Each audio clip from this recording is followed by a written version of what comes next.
Welcome back to the TwinSpires Racing Roundtable. I'm Ashley Anderson here with James, Scully, and Vance Hanson to talk the Risen Star, the Saudi Cup, and we'll look ahead to Pegasus World Cup Day at Gulfstream Park. And Vance, let's start with you today. Let's talk the Risen Star and the horses that will be the top contenders in that race. Two of them will potentially be Track Phantom and his stablemate Hall of Fame, both won at Fairgrounds this weekend. Hall of Fame breaking his maiden by more than 10 lengths. And then we had the Lecomte winner, Track Phantom, now two for two in stakes races, but also Honor Marie will be part of the Risen Star likely as well. So which of those three runners do you think is the top contender in the Risen Star? Yeah, the race is potentially shaping up to be an excellent prep. And also not only the three that you mentioned, but also Sierra Leone, who was narrowly beaten in the Remsen late last year. So, I mean, we could have four quality runners for the 1.125 race next month.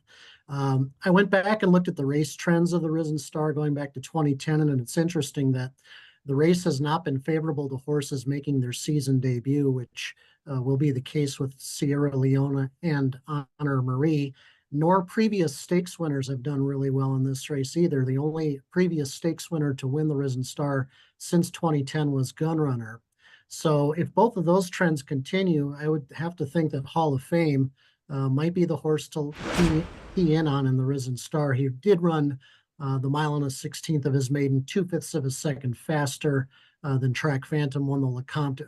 Granted, that the pace of his maiden was a lot faster. Track Phantom got away with setting a slow pace, but Hall of Fame did win his maiden under wraps. He could have even run a lot faster, I thought, winning the other day. So he might be the horse to key on in the Risen Star, James. Yeah, I was very impressed with Hall of Fame's maiden win. Second time out in his debut at Churchill Downs, he broke last, or he walked out of the gate last. So really improved big time. And looks like a very promising sort for Steve Asmussen. But if you're asking me right now who I like for the Risen Star, it's going to be Track Phantom. And, to me, Track Phantom has speed. I mean, he doesn't have to be on the lead. He wasn't on the lead in the Gunrunner, but he put his speed to good use in that Lecomte on Saturday, took the race right to Nash. And I've been impressed by how he has just gotten stronger and stronger in all three of his two-turn races today. He broke his maiden going 1.16 3 starts back. He improved upon that in the Gunrunner. I thought he took another step forward in the Lecomte. He won with complete authority. Horses like Honor Marie and Sierra Leone, they're confirmed closers. I think Track Phantom's tactical ability works in his favor. And even Hall of Fame, he's a little bit of a stalker. He was sitting just off the pace in that maiden win. And you're not going to face a serious class check against all these horses that have stakes experience in the Risen Star. So I think the race is coming up deeper than typical additions. And if that's the case, give me a battle-tested, fairgrounds loving, up-and-coming horse like Track Phantom for the Risen Star, Ashley. I agree with you on Track Phantom, being that he has the stakes experience. I think long-term Hall of Fame will potentially be the one to beat in the Kentucky Derby out of Steve Asmussen's barn. And he was a $1.4 million purchase. I think Track Phantom was $500,000. Not that that's very cheap either. And then Sierra Leone, I was curious, closed at, I think, the third choice in pool 3 at the Kentucky Derby. Second individual choice. Okay, after Fierceness. Yeah, he was 13-1, which I thought was remarkable. Do you give him a chance in this race, or do you think it's going to be Track Phantom? I give him a chance at the board, but I'm a little bit leery of him. He hung a little bit in the Remsen. I could be wrong about him, but yeah, I'll be trying to beat him for the win. Yeah, a little strange how, Dornoch lost the lead, I believe, right? Or did Sierra Leone have the lead all the way through, and then Sierra Leone blew right by him, got up by he was up by at least 3/4 of a length. I mean, Dornoch, he hit the rail. He came unglued momentarily. Sierra Leone ran right by him, and then he gave it up to him late.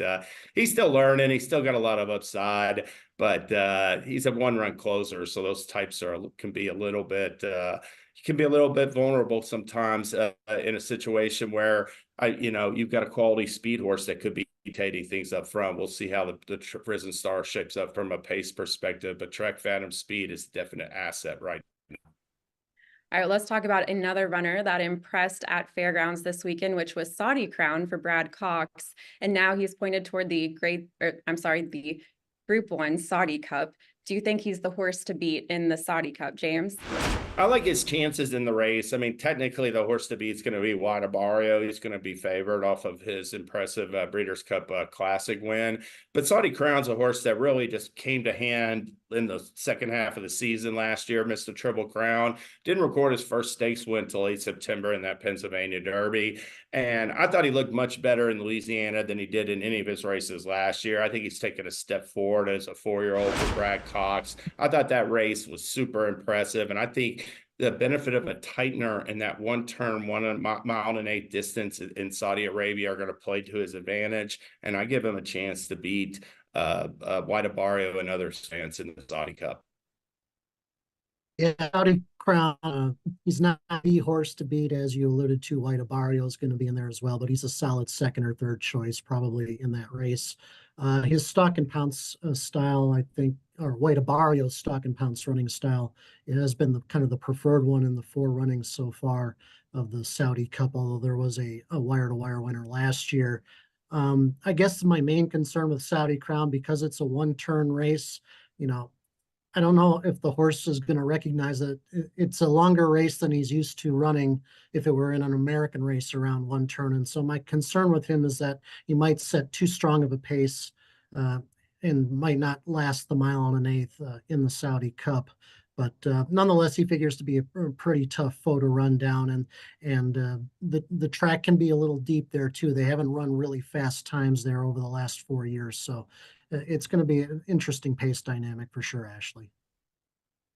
Looking at Saudi Crown's first net speed figures compared to Wide Barrio, I think Wide Barrio does have the edge there. Saudi Crown earned a 98 first net speed figure, winning that Grade 3 Louisiana, but he faced a 117 race rating, and when he's faced a higher race rating, he's failed to reach the winner's circle. So we'll see when he faces tougher competition. I actually personally like Dermasodagake in this spot.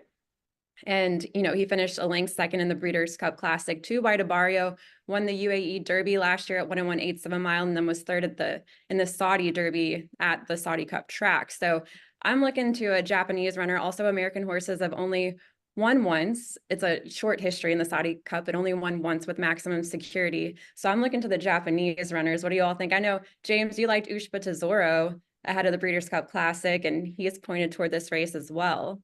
What do you think?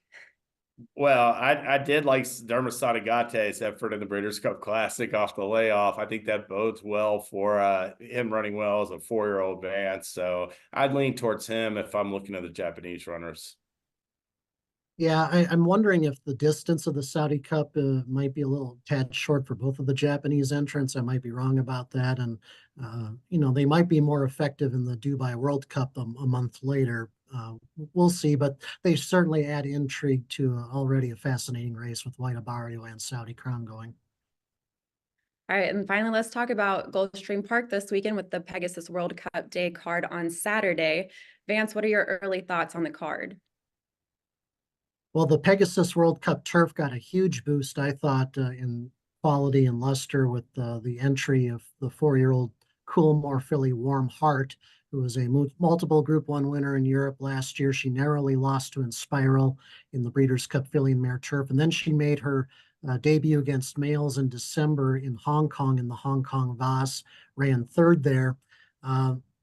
9 furlongs on Saturday at Gulfstream might prove to be on the short side for her. So she's a potential underlay in that spot. Of course, the main focus for American racing fans will be Shug McGahee's 4-year-old colt Integration, who looked marvelous winning his first 3 last year, including the Virginia Derby and the Hill Prince. He really made the impression that he's going to be a major player in the older turf male division in the U.S. this year. So it's exciting to see him come back. And another horse I'd mention is one that I mentioned in this forum a month ago, King Max, who ran a really commendable second in the Fort Lauderdale Stakes, the local prep for the World Cup turf in late December following a 5-month layoff. So the Pegasus World Cup turf on Saturday for me is going to be very interesting, James.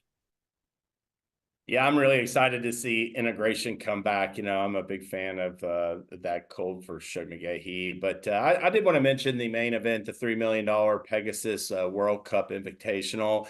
This year's field this year's race lacks the marquee names, perhaps from past editions, but it did come up as a good betting race. I mean, you're going to have a full 12-horse field. 13 were entered, including an also eligible.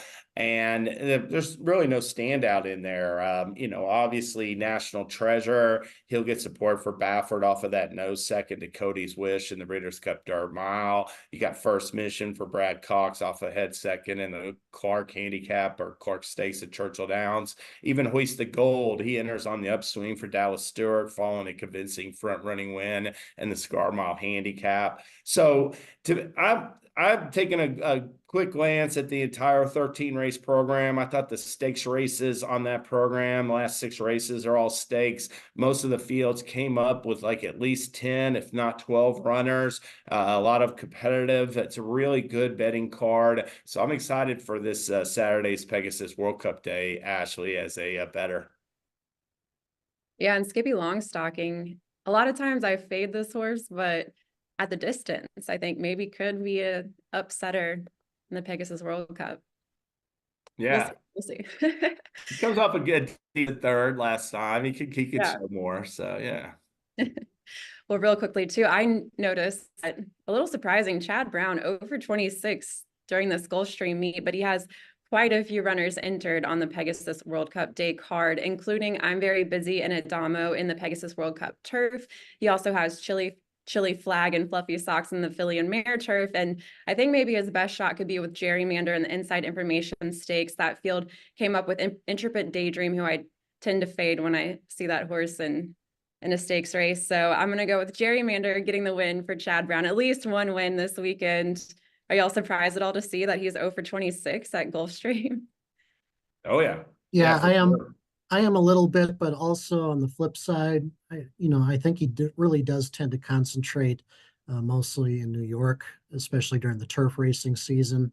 I think his clients love winning at Aqueduct, Belmont, and especially Saratoga, obviously. So, yeah, in some respects, yeah, you'd expect some of his grass runners at Gulfstream, I guess, to have performed a lot better so far to date. But yeah. But you're right. Yeah, it's surprising to see him over 26. But if there's a day where he's going to get off the schneid, I mean, Saturday stakes pack program, he's got a barn full of stakes horses. So it very well could be then. Yeah, 14 runners, 2 also eligibles right now. I'll set the over under it. Let's say, would you take the over or the under if I gave you 6 for the total? James. He's got a few in like an allowance optional claimer. So I think he'll get 4 wins is what I'm going to guess. I'm going under still. I mean, he's a little bit cold, Ashley. Let me see I one know. first. All right. Well, good luck to Chad Brown this week. I think he'll get at least 1 in there. So that's all the time we have today for the Racing Roundtable. We'll be back next Tuesday to recap the Pegasus World Cup, and we'll be back on the TwinSpires jury on Thursday with our best bets and fades as well. We'll see you then.